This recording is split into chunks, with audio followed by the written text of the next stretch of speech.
Where? Don't be Where? looking off to the side, right? Where's the camera? Is it over there?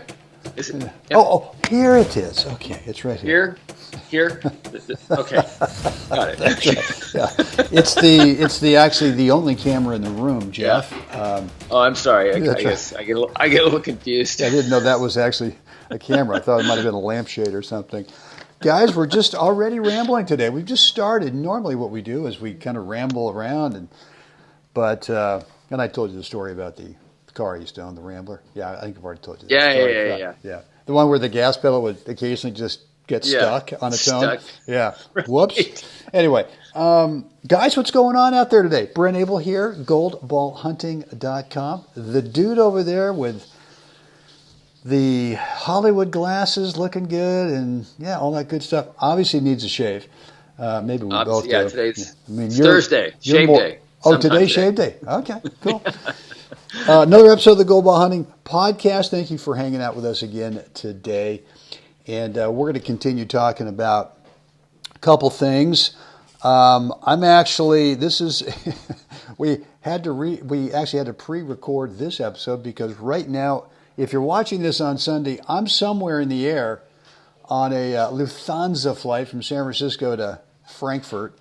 Maybe I'm already going from Frankfurt to Trieste in northern Italy. But anyway, so that's what's happening today. But wherever you are, hope you guys are having a great day so far. Jeff, we got two things. Number one, we want to talk about where I'm going to be starting tonight, which is Umag, Croatia. Yeah. My teammate Steve Jacklich is going to pick me up. At least he tells me he's going to pick me up at the Trieste airport at 6:00. Never a sure thing, right? Hey, yeah. You know. I forgot I needed a passport over there. Okay. Right. Oops. Anyway, and then tonight we head down to Umag and get checked in, and then he and I are playing a tournament before the team event. This World Cup team event starts. Today's Sunday. It starts a week from today on September 15th. And but he and I are playing an ITF senior event right there in Umag this week. And we're just Awesome. playing doubles, but a good way to kind of break up the jet lag and get on the courts and get some good hitting in, play a couple of matches. We're actually even going to play down. He wants to play down an age group. I said, fine, whatever you want to do. That's cool. But that's my deal. And what do you got going? I mean, you're kind of zeroing in here on departing Pontiac, Michigan pretty soon. Yeah, home stretch, for the season here. Right. So we're just trying to get in as much grass court, as many grass stains as possible between now and the end of September. Cool. All right, good. A handful of events, we're squeezing them in here at the end of the season too. It's busy, and I'm looking forward to placing my feet back on California ground. That's cool. Well, listen, I mean, one of the topics we are talking about, the topic we're talking about is the slice backhand and the need for it and all the different reasons why you need the slice backhand. We're going to talk about one of those today.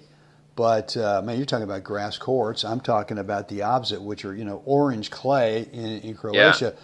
You got to have a slice backhand on both those surfaces. Requirement. And if you're trying to consistently top it off the grass, now oh my God, that's rough. That's a long haul. Well, it's probably a short haul. It's probably thank you very much. Right. Yeah. Who's my next round opponent? So, guys, listen, before we get into today's topic on the slice backhand, a quick reminder, Jeff and I have got an opportunity for you to get on the phone with us, a 3-way private call. It's free. Free and private. And just bring that one thing. It's a short call, 10 minutes, 12, 15 minutes, somewhere in there. But you got to bring that one thing in your game right now that you're stuck. You're just on that plateau and can't figure out how do I get this thing moving up on the chart of getting better. So we want to help you do that. We want to give you an idea or two how to get you on the path to getting the result you want, whether that's singles or doubles. The way to get on this free call is go over to goldballhunting.com, drop in a first name and email address, click the button, and boomski. Boomski. You get, that actually sounds a little Croatian. Boomski. Man, I'm not sure. Anyway. But anyway, Okay. You get access to our calendar where you can stop. Don't say that. Don't say that when you're in the airport in Frankfurt. Okay. Boomski. Oh, that's right. They might go, no, this way. This way, yeah. That might cut your trip short a little bit. Or it might be a long trip. Yeah. Right. Yeah. How's this Frankfurt jail look to you? I'll be doing this show solo. Okay. Anyway, the calendar. You get to cherry pick a date and time where you can figure out what's best for your schedule. So, nice butcher job, Brent. Look, Jeff, let's talk about slice backhand today. And we were talking, but before the recording, what we want to talk about with the slice. And we've gone through the last couple of days. We've gone through number one. Excuse me. The reason that you got to have a slice backhand is primarily accuracy and consistency, and way more efficient in terms of effort, in terms of physical output throughout the length of a match. Right. All the different shots that you can play with a slice backhand. One of the shots we haven't talked about is, maybe we'll do this. Well, I don't know if we'll do it tomorrow or not, but we'll probably allude to it, is that one where you're pulled way out wide. Yeah. How many times have you seen someone go way out wide and go, oh, I got to two-hand it from out here, and go, this is not going to be pretty. Right. This is not going to be a great look. Yeah. And, in fact, when I pull someone out wide their backhand and they don't slice, and if they try to top the one-hander, I'm just moving at it. I'm just going, bring it. Yeah. Bring it, because even if you stretch me out, I know you're still falling into court 6. They're getting you the ball too quick. That's right. It's good for you, but bad for them. Yeah, it's a bad where you just have to dump the ball cross court. You don't have to do a whole lot with it. You can just feather it over there a little bit. Doesn't even have to be a good feather. No. It can be a crappy feather. Yeah. And you're probably going to be okay. A crappy feather. Maybe that should be the name of our new course, a crappy feather. Crappy feather. How to win with crappy feathers in your. Anyway. So look, today, guys, let's Jeff, let's yak a little bit about. I played, like I mentioned yesterday, I played 2 or 3 doubles matches when I was over there last year, along with all the singles matches. But what I discovered is, I didn't discover. I guess I've always known this, but it was emphasized even more on the red clay. Which is, there from time to time when you want to return serve and you want to lob over the server's partner, is if you lob it too well, meaning that there's no way the server's partner has got a play on it, it's an automatic yours. Yeah. And the server goes over there and just throws up the rainmaker, brings, the ball's wet when it comes down, right? Right. It's burning up on re-entry. Or it's burning. And you really don't, unless it's super short and you let it bounce. Right. But assuming it's not, even if it's around or slightly behind the service line, any kind of advantage is just like, okay, well, I'm 70, I'm hitting an overhead, I've got red clay. Am I gonna put this away? And you're not. You're just not. I don't care how big an overhead you got. Even if you're younger, it's not going to happen. So we talked about this, and I'm going to let you kind of describe the play. But I found, wait a minute, there's a better way to lob over this server's partner. So describe what you call it and what that play is. I call it the stretch play, because I'm looking to stretch the guy out at net. Right, server serves. We're hitting this. We're hitting this lob, and it's really more of a chip, right? Slice, chip, which makes it way easier to control. So it's not an ESPN highlight 11 o'clock at night top 10. No, top it's spin really, lob winner. Yeah, you're really almost using your backhand volley technique to kind of chip this thing up, and all I want to do is stretch the net player out moving backwards, right? I want to get him somewhere around the service line, maybe a little bit behind it. And the importance about this play, what's so great about it, is I need the net player to stay engaged with the ball. I need him to think that he can pull it down. And And it's in that gray area between can he and can't he. So he stays engaged, so he doesn't call off his partner saying switch. Now, the other beauty of this play is, when done right, is the server then will start to drift court-centric just in case he feels he needs to back up his partner. So now what you've done is you've kind of started to gather the troops over in half the court. Right. And so no matter what the guy does, you're in a great position to dump the ball now cross court where the server was, and basically it's a 1-2 punch. You can be out of the point that quickly. But the key to it is not to make it the perfect lob. I don't want it to be a winner, which is, I know that sounds kind of counterproductive, but the other thing it does is it kind of takes the pressure off you thinking that I need to hit this perfect lob that nobody touches. Right, and like you said, the server switches and no one's hurt. There's been no pain inflicted. Right? And so the idea here is we want to inflict a little pain, and can I get the server having the thought, I'm not sure my partner's got it covered, so I'm going to drift over to the center of the court. And that's the key to this whole deal, which is why we want to use that quick little chip play. It's like a backhand volley, and you're coming in second serve, and maybe you've hit some good cross-court chips already with that move, and now you're just going to chip it right up the line. And again, don't play the line.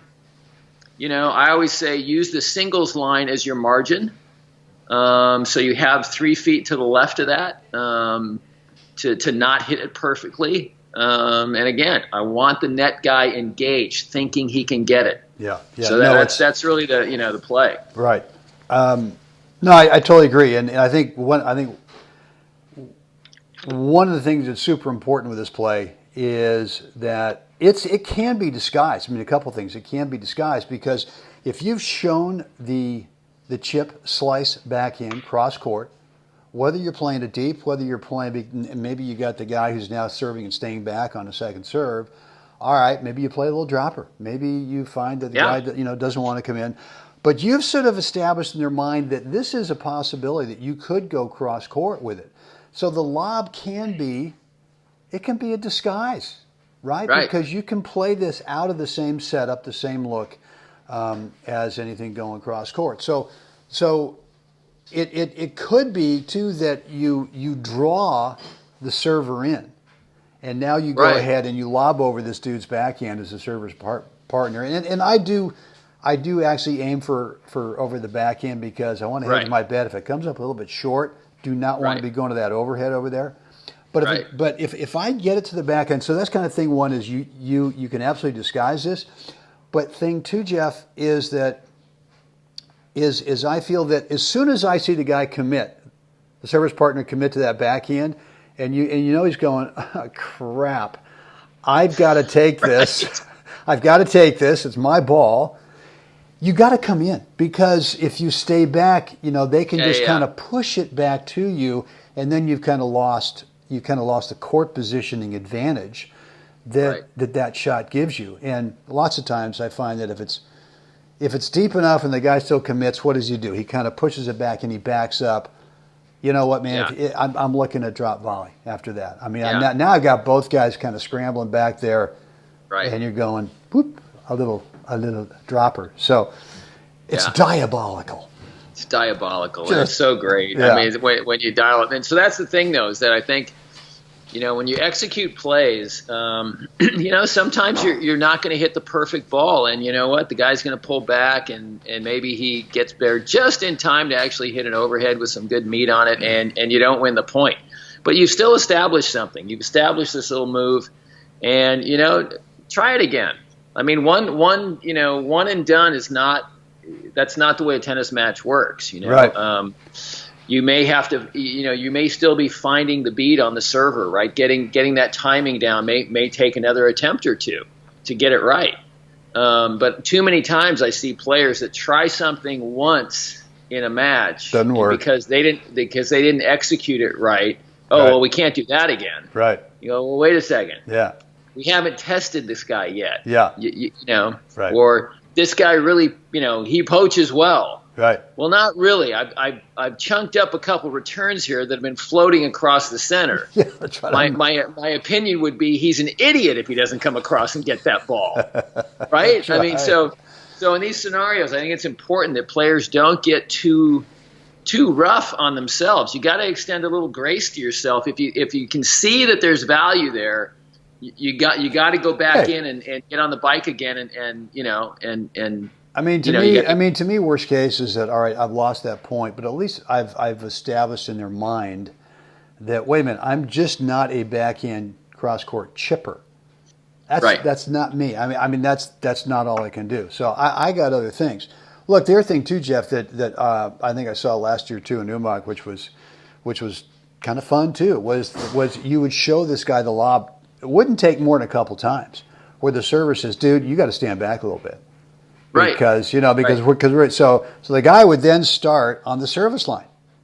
And you kind of go, and you're like, our dog Bubba. Now you're starting to drill, right? The big drills are coming down, and you're taking that little second serve and just chipping it down, and your little thing, a knockdown. I'm not going cross court. I'm knocking it down to the guy, to the service partner. I'm coming in, and we're going. Yeah, and your partner is going, oh yes, it's a feeding frenzy because he's just moving over there, squeezing the center of the court, right? Exactly right. Exactly right. So, all right, look, good stuff, guys.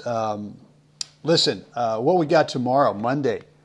What is tomorrow? Monday is Monday, September 9.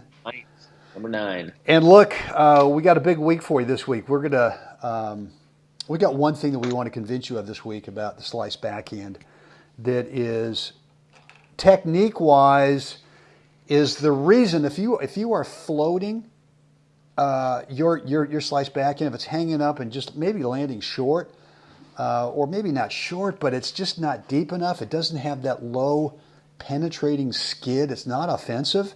And look, sometimes we play a slice backhand, totally defensive. We're pulled out wide.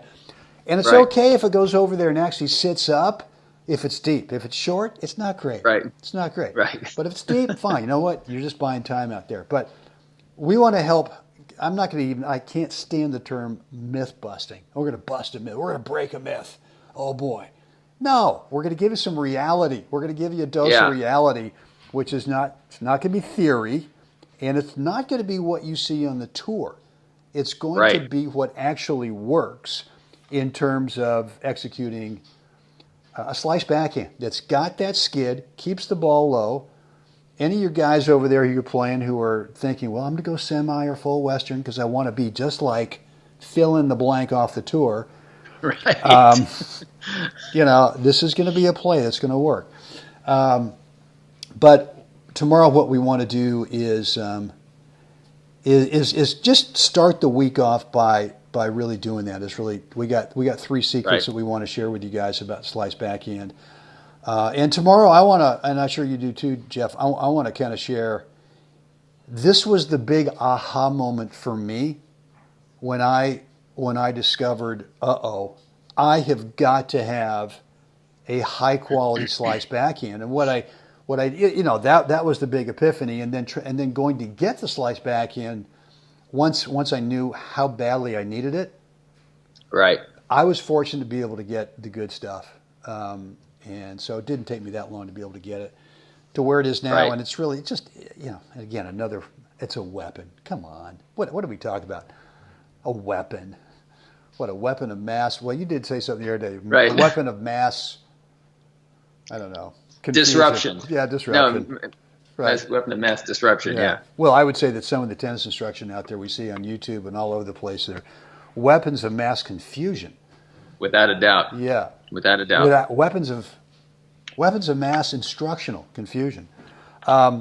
Anyway, so guys, listen, we got something great for you coming up this week of September 9th, starting tomorrow. So be sure to, if you're not subscribed, well, I'll tee you up for that one, Jeff. But we really want to get you on here because this is a really important stroke for your game. So, before we get into what we want them to do next, just a quick reminder on the free coaching call that Jeff and I are offering.